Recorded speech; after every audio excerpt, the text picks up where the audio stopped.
Hello everyone. Here we have another FrostDK commentary guide. FrostDK at the moment, hot topic as it appears. Lots of comments, lots of activity. So let's just dive into it. This is commentary for my Nokhud offensive 15. I was running a few days ago, and yeah, you can see bear tank, heal shaman, monk, and fury warrior. I think it's a fury warrior, and we are going right into the first pull. With Bloodlust, to be honest, he could have made it a double pull. He's playing it safe. Maybe that's better in pack groups, you know, you don't know your DPS players, but you can see they are melting away. As a FrostDK at the moment is really fun. It feels so smooth, it's fast, it's responsive, you have a lot of procs to go through. It's basically the opposite to Unholy, I would say, a bit, because Unholy feels more like a structured, like a maintenance class, right? You meticulously planned everything. You have to maintain your Defile, your Plague Bringer. Then you set the wounds, you burst them. It's very methodical in a way, whereas FrostDK, there are really just two things you have to maintain, which is always have your Remorseless Winter running and have your Cleave up. So these are also the top priorities. Remorseless Winter, just press it, and if it's an AoE situation, of course not a single target, and you have a Death and Decay, throw it down and then start cleaving, go into your rotation. Highest priority there, of course, are the Killing Machine procs. So when you have two of them, it's the highest priority to get rid of one of them. You don't want to waste them. Otherwise you can use your Frost Strike for the Shatter Frost damage when you have 5 stacks of Razor Eyes on your target. Or you can just use your Rhyme procs, which kind of have the least priority. I use them when I'm running around, like there for example. I don't really have a target to hit. But when I have my D&D down, I definitely prioritize my Obliterate over everything, because we want to use this cleaving window. Pillar of Frost also was reduced to a 45-second cooldown, which feels amazing. It was 1 minute, now it's 45 seconds, got reduced by 15 seconds, so basically also just use it on city. When I have it ready, I just use it, I throw my D&D down and I start obliterating. I actually have my rune weapon in a macro with my Pillar of Frost, so like every third Pillar of Frost, the rune weapon is automatically activated. Because why not? It maybe rarely is not an optimal activation in M+, but that's not a problem. For us now, it's also much easier to keep the strength stacks running.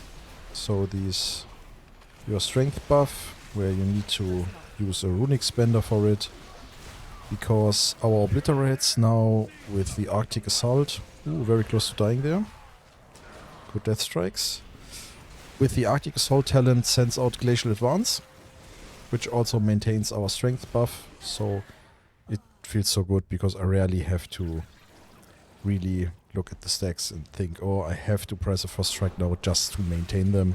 It's basically automatically, which is really good. It feels really nice.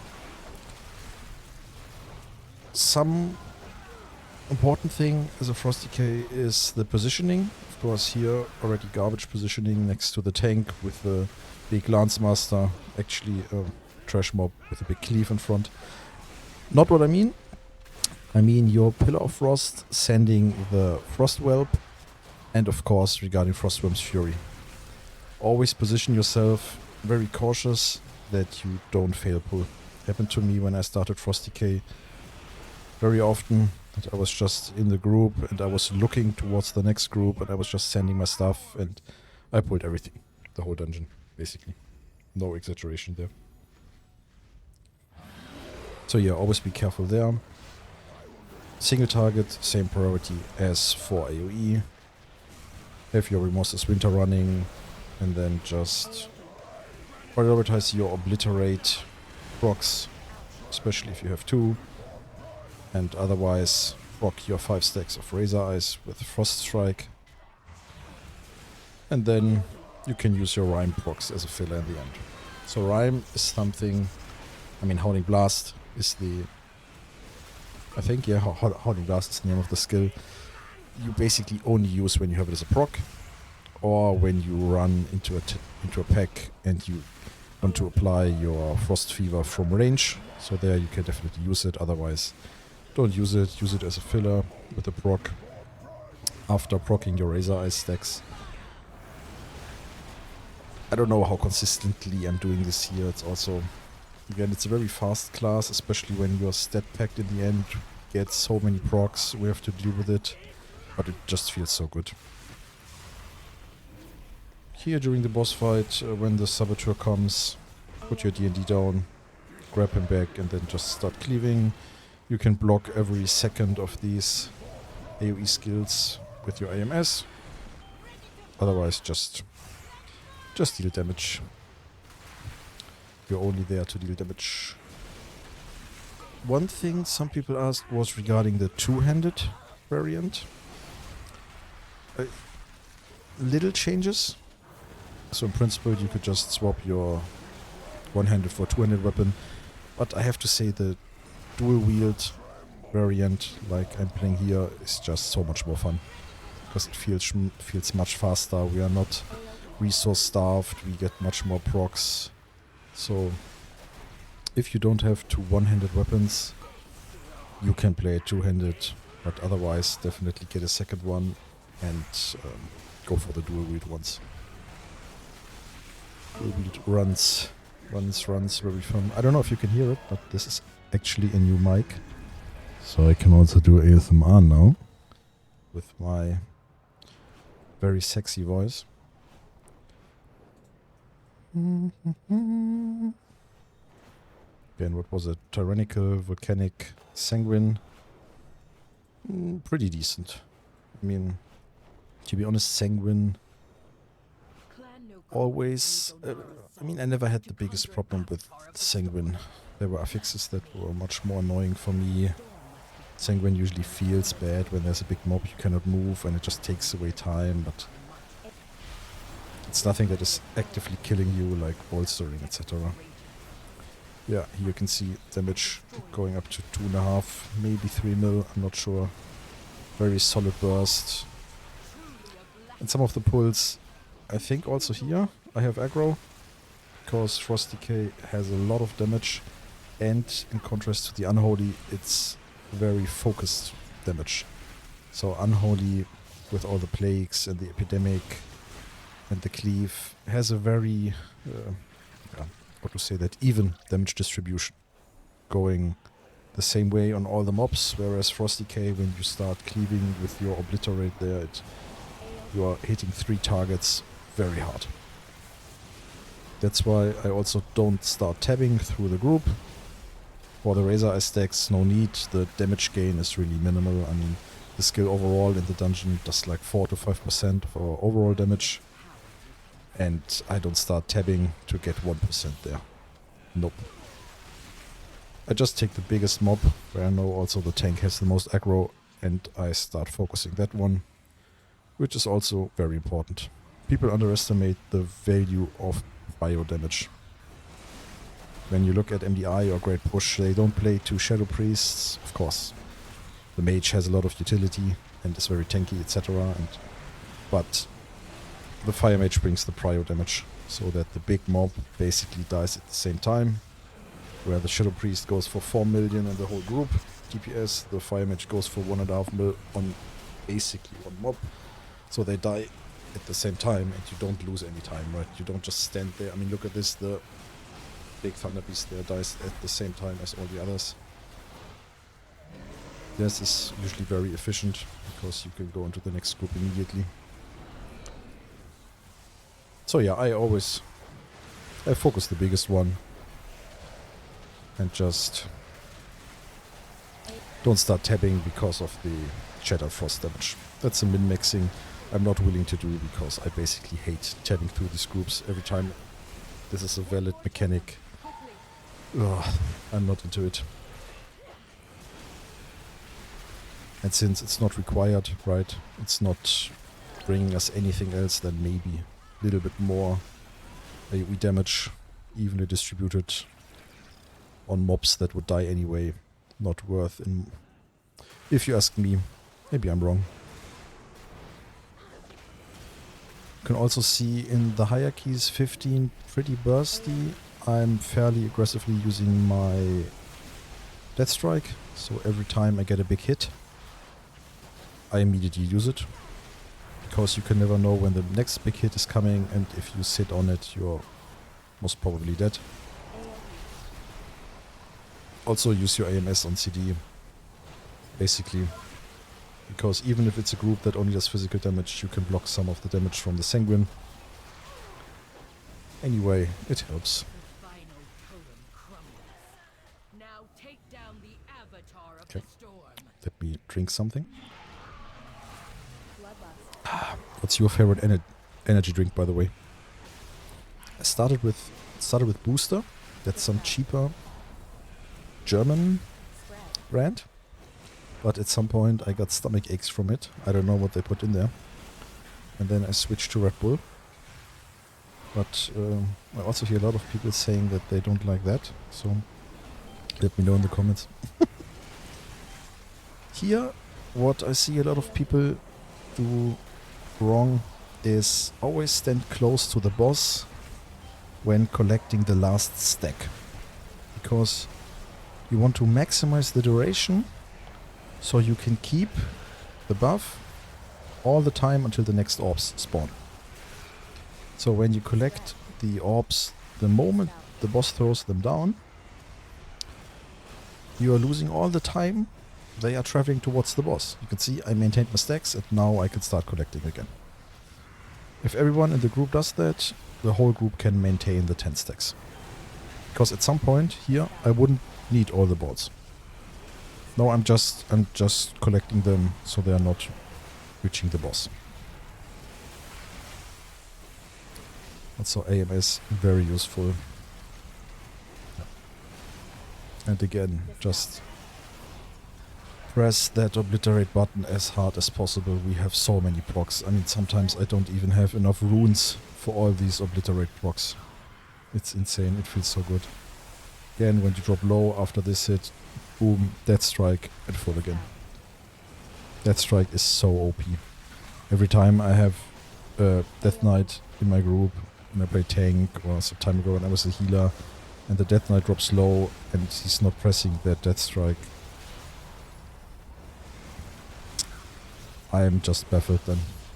Because it's basically a lay on hands with no cooldown and for 35 runic power. Yeah, you can see here, because I was not full life, Death Strike. Damage was lower than expected there. Oh, my stacks. Ah, you idiot.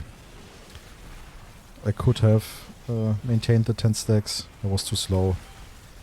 Let's say I was sure that the boss is dying like in 10 seconds, so it was not even worth it to collect them, right?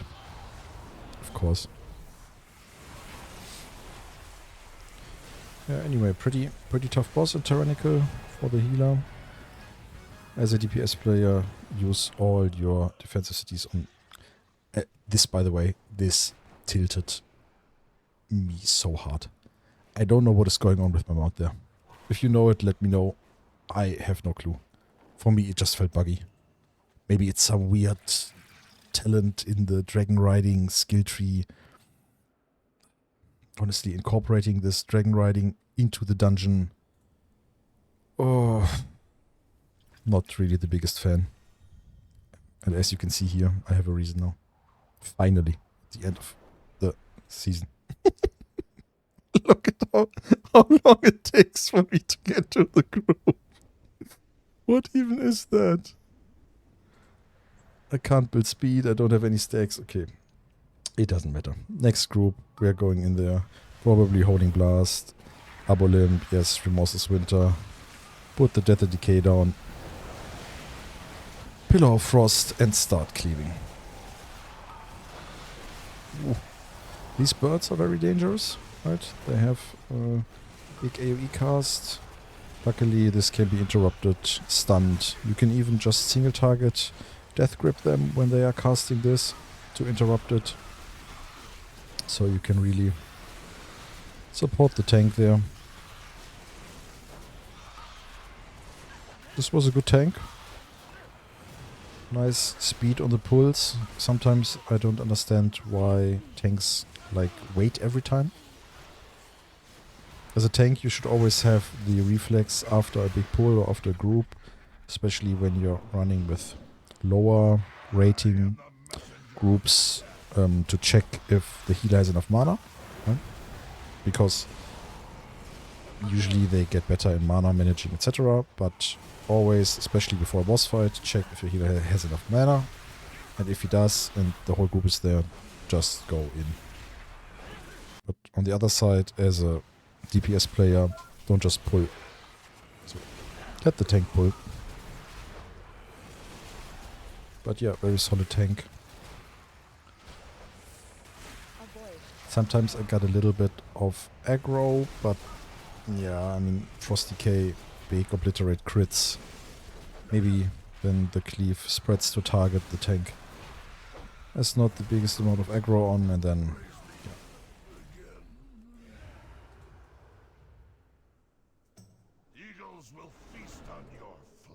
Howling Blast, Moses Winter,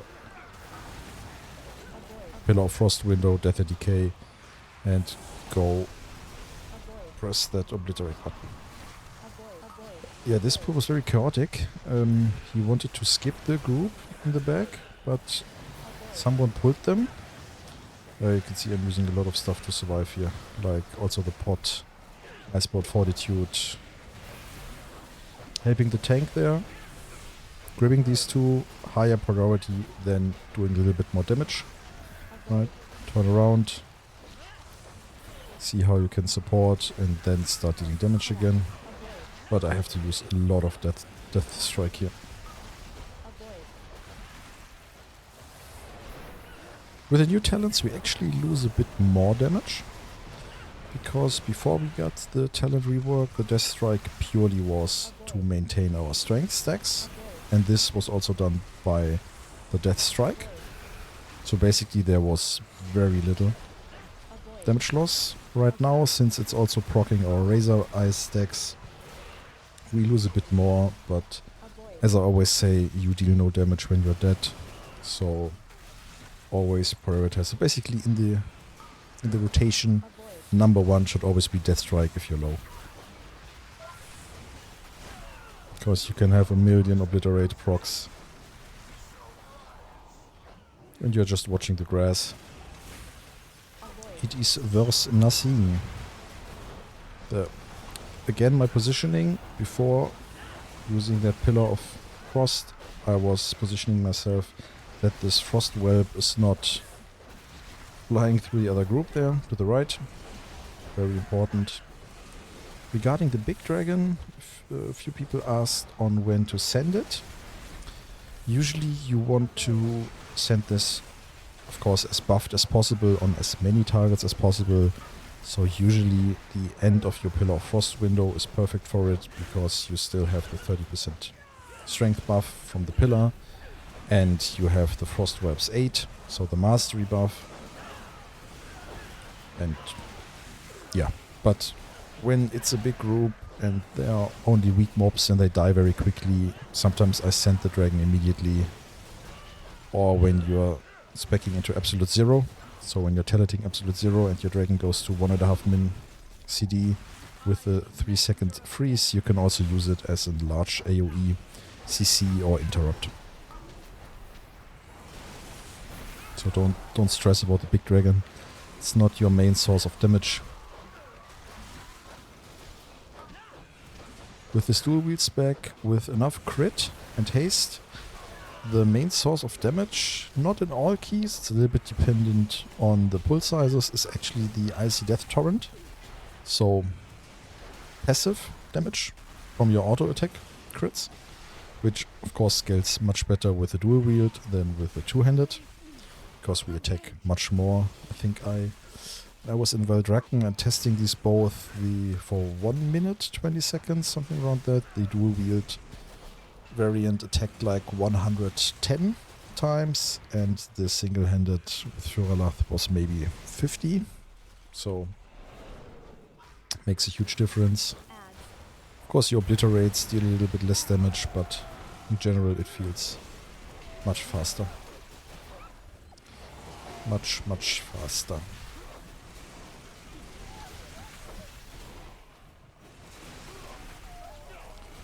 But at the moment, so much fun.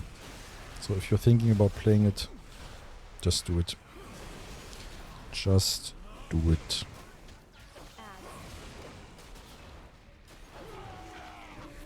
This boss, so the upcoming one, is very interesting for DK, because we can trivialize some of the mechanics again with our defensive CDs. So OP. No frost decay. No, just kidding. It finally feels good. Oh no, my strength buff. Okay. First of all, the area the one boss is jumping to deals no damage. A lot of people think it does. But you can just stand in there and wait for the boss to jump on you. 0 damage, then put down your death and decay and start with the usual, yeah, rotation. Your AMZ helps, and of course your AMS. Your AMS you can also use for the AoE shout. So for the fear from Maruuk, which blocks the fear. So you can stand in there. Yeah, in this skill. Or you can block it with your Lichborn. So AMS and Lichborn both block it. One blocks, yeah, I mean, because it's, I guess, some kind of magic effect. So the AMS blocks it. Death Strike. Yes, there we go. It's not a fun fight for melee, to be honest. Very annoying. Then you just stand there and you have to wait. They're jumping. And, look at me, I'm crying. There, just group, use a defensive. Everything good, yep. People play it pretty well. 15 Tyrannical, when you don't use a defensive CD there, most of the DPS just die. But going to hierarchies, that's usually also what is separating the, let's say, decent from the good players. The survivability, the usage of defensives, because you have to know when the damage is coming in and use your defensive CD beforehand and not afterwards. Because when you already took the damage or you got one shot, no use for a defensive CD. Yeah, you can see, maybe I'm blocking it. Yeah, Lichborn. Get owned, noob. Otherwise standard rotation. Remorse is winter running, death and decay down. Obliterates and Razor Eyes stacks usage with Shattering Blade or Shatter Frost. In this case, of course, it's both. For one target, only the Shattering Blade. Damage is applied. But yeah, solid group. We are very fast actually. Overall damage is fine. You can see the timer's never the issue. You really just need one guy in a group dealing, yeah, very high damage with the others dealing solid damage, and it's not a problem. I mean, we only have one death. I don't even know when this happened. Maybe in the beginning somewhere.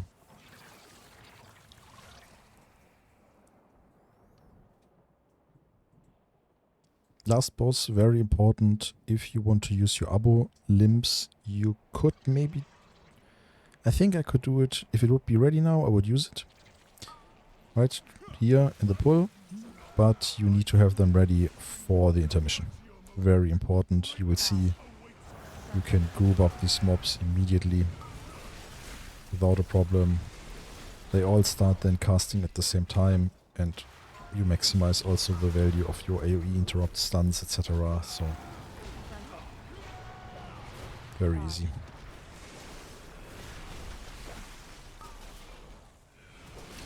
These mobs, you can tank them a bit better. Yeah, I mean, if you position them immediately next to the wall and when they are always facing the tank, they are charging against the wall. Actually, I'm not sure why this guy is doing it. When I'm tanking them there, he usually charges towards me.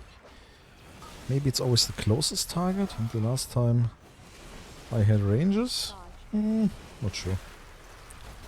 Not sure.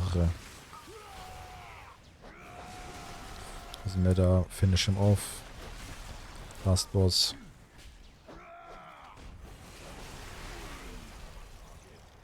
Sometimes even with so many stats and so many procs. Ooh, yeah, you can see my bad. Tank just taunted him, wanted to position him, and the damage greedy Frosty K went in there. Probably with some obliterate crit, whatever, and I get aggro. Never the fault of the tank, by the way. Always the fault of the DPS. When you get aggro in the middle of a pull, then usually it's the fault of the tank, because by then, if the tank deals enough damage, the aggro and the pull should be secure. But in the beginning, especially when the tank wants to position the boss, if I die there, it's 100% my fault. Luckily, DK, pretty tanky. You can compensate that with a death strike. The boss positioning is kind of useful when he's next to the stone, because then the DPS players can position themselves behind it, like so. And the boss charges against the stone. So it's very melee friendly there. Yeah, very important. Activate the hands and start gripping the other two. Bam, all four of them are together. They are stacked and now they can be cleaved down. Put your Death and Decay down and just start demolishing them with the Obliterate, and intermission done. That usually is the toughest part of this fight. Next to using a defensive CD when you're targeted with this spear. Oh, look at the sounds and animations of the Frosty K. It's so crisp. The warrior is not apparently doesn't know about the stone. I need runic power for the res. Okay, here very important. Well played by the warrior to not immediately accept the battle res. This fight. Okay, not so well played there. Maybe no defensive CD was running, but never accept the battle res immediately. First, see what is happening, because when I use the battle res there and one of the storm swirlies is coming and he accepts it, he's immediately dead again. Behind the stone, use a defensive. You can see that was through 15% damage reduction. I think I have the damage reduction Lichborn skills, so without it I would have been dead. For 15 Tyrannical there, you have to have a defensive CD ready. Depending on the class also there.